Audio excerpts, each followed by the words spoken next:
Alors cette semaine, c'est parti pour la battle du mois. Et ce mois-ci, focus sur Princesse Sarah. Comme pas mal de monde ont commenté ma précédente vidéo sur Sarah, je me suis dit que ce serait sympa de faire une vidéo follow-up. Avant tout, est-ce que ça va? Est-ce que tu as passé une bonne semaine? Et pour la battle du mois, la thématique sera la suivante. Qui est la plus irritante entre ces trois personnages? Et c'est parti pour la présentation des personnages. Si jamais je fais des petites erreurs de présentation, n'hésite surtout pas à l'indiquer en commentaire. En premier lieu, Mademoiselle Mangin, directrice du pensionnat pour jeunes filles. Elle et Sarah, elles vont clasher dès le début parce que Sarah, elle va lui mettre une soufflante sans faire exprès. Et du coup, même si Mademoiselle Mangin aimerait jouer à chasse-taupe avec la tête de Sarah, la meuf fait contre mauvaise fortune bon cœur. Parce que, tu vois, elle est pas bête. Elle voit à quel point les gens ils hypent Sarah. Et elle fait bon. Si je dis que j'aime pas Sarah, tout le monde risque de faire le surprise Pikachu face et la mal regarder. Mais comme elle est pas bête, elle se dit... Allez, autant l'utiliser comme égérie pour son pensionnat. En gros, si la meuf elle avait un Instagram pour son pensionnat, eh ben on verrait que la tête de Sarah dans le feed. Et là où ça part en cacahuète, c'est quand l'avocat lui dit que Sarah est devenue plus riche que Picsou. Et là, Mangin décide de faire sa michto et elle va dépenser pas mal de sous pour célébrer l'anniversaire de Sarah. Sarah qui n'avait rien demandé, soit dit en passant. Et là, paf, news du papa qui meurt, plus de thunes, et à partir de ce moment, le Nutrisum de Mangin va exploser. Et du coup, la meuf va devenir une véritable tortionnaire et va tout faire pour rendre Sarah encore plus misérable parce que Mangin estime qu'elle aura perdu de l'argent à cause de Sarah. Mangin réduira Sarah au rang de servante et demandera à James et à Molly de l'exploiter au max de chez max et la nourrir au minimum de chez minimum. La Mangin, franchement, elle a le sens de la rentabilité. Les passages les plus énervants pour moi seront quand elle décidera quand même de demander à Sarah de jouer les élèves quand la femme du préfet passera au pensionnat. Quand elle gifle Sarah parce qu'elle la surprend en train de raconter une histoire au lieu de donner des cours de français. Et surtout son manque d'action quand Sarah est malade. Ah là là. Ah si, pardon, elle fait venir un médecin, mais le moins cher du marché, parce que tu vois, elle a déjà grave dépensé des sous pour Sarah, et elle va pas non plus s'appauvrir de quelques piécettes pour cette fille. Et au-delà de tout cela, c'est surtout cette contradiction, si je puis dire ainsi. Mangin et Sarah de tout son cœur, parce qu'elle a compris dès le début qu'elle ne pourra jamais mater cette fille, et ce malgré toutes les horreurs qu'elle lui fait subir. Mais malgré cette haine, elle se gêne pas pour l'exploiter au maximum. Son plan était quand même de la faire bosser en tant que servante, puis en tant qu'enseignante à titre gratuit, ce qui est vachement vicelard. Et on passe à notre deuxième prétendante au titre, qui n'est autre personne d'autre que Lavinia. Ah, Lavinia, oh Lavinia. Alors elle, dès le début, elle fait péter le Nutrisum parce que Sarah, elle arrive, elle lui pique sa place. Elle est meilleure qu'elle, elle est plus belle qu'elle et plus adorée qu'elle. Mais bon, Lavinia, ça c'est un peu normal. Quand tu te conduis comme une...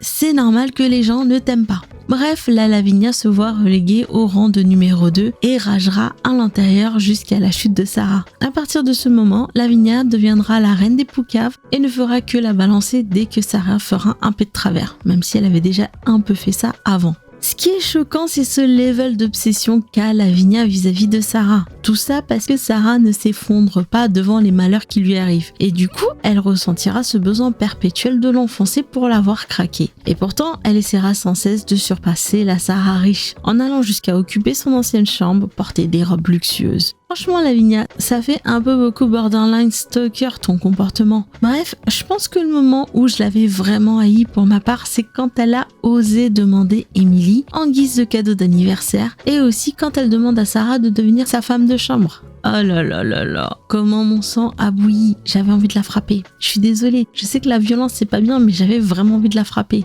Mais Dieu merci, à ce niveau, les créateurs du dessin animé ont calmé mon âme enragée quand son père lui fout une tarte. Ouais, on condamne la violence dans la vie réelle, mais Dieu du ciel, qu'est-ce que ça fait du bien cette scène. Et du coup, quand tu vois les parents de Lavinia, tu te dis qu'ils ont plutôt l'air corrects. Et pourtant, leur gamine, c'est une peste de première catégorie.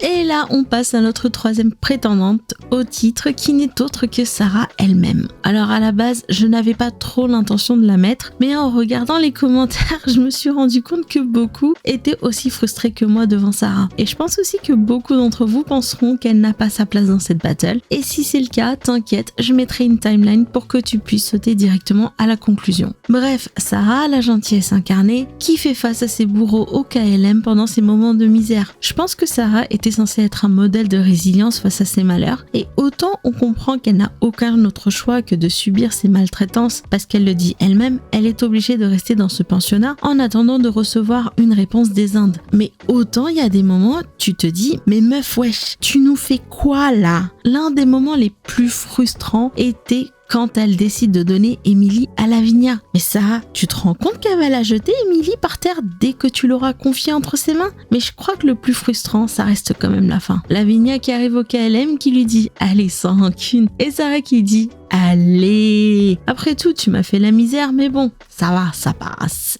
Et elle lui serre la main. Mais après ça, c'est rien quand tu vois le cadeau qu'elle fait à Mademoiselle Mangin. Là, c'est la choquance absolue. Mangin qui l'a affamée, exploitée, parlé comme un caca. Elle se voit récompensée avec un gros chèque. Mais wesh Sarah, t'es dans le BDSM ou c'est comment? Espèce de cornichon. Et du coup, soit dit en passant, challenge accompli, cher Donjo El Mikomo, qui m'a mis au défi de l'insulter. Mais bon, revenons à nos moutons. Parce que moi, on me fait ça, déjà la Lavinia, je lui aurais au moins craché à la figure et je l'aurais kidnappée, enfermée pendant 2 heures et j'aurais passé Baby Shark en boucle dans une salle bien isolée pour qu'elle comprenne la souffrance. Et la Mangin, mais comment je l'aurais même pas calculé? J'aurais juste balancé à la femme du préfet la misère qu'elle m'a fait et paf. Ouais mais bon, en vrai moi si jamais j'avais été à la place de Sarah, je crois que ce serait fini en House of Cards cette histoire. Mais non, elle préfère récompenser tous ses tortionnaires en mode ange. Sarah, il y a des limites à se faire marcher sur les pieds. Et c'est ce trop plein de gentillesse qui la met dans cette compétition.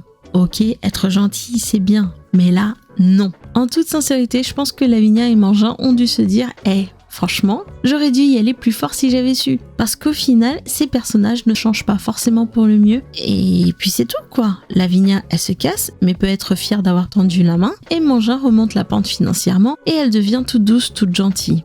Oh, que c'est beau cette amitié! Ouais, c'est ça, ouais. Mais je pense que le pire, c'est quand même Monsieur Carrisford qui pense que c'est ok de la renvoyer dans ce lieu de traumatisme. Après, t'en as d'autres des personnages qui mériteraient de figurer dans cette liste, comme Javot et Anastasie ou James et Marie. Mais bon, après ça fera trop long, mais c'est surtout que ce sont les sbires de Miss Sum numéro 1 et Miss Sum numéro 2. Du coup, si jamais tu devais choisir, qui serait ton personnage le plus irritant de cette liste? Mademoiselle Mangin, Lavinia ou Sarah? Je mettrai le sondage dans la section communauté si jamais t'as 5 secondes pour voter et surtout n'hésite pas à expliquer pourquoi est-ce que un personnage en particulier t'irrite au plus haut point. Sur ce, je vais te laisser là. Comme d'habitude, je te souhaite de passer un bon dimanche, une bonne semaine et je te dis à dimanche prochain. Il est impossible que cette jeune fille soit la fille de mon ami Ralph.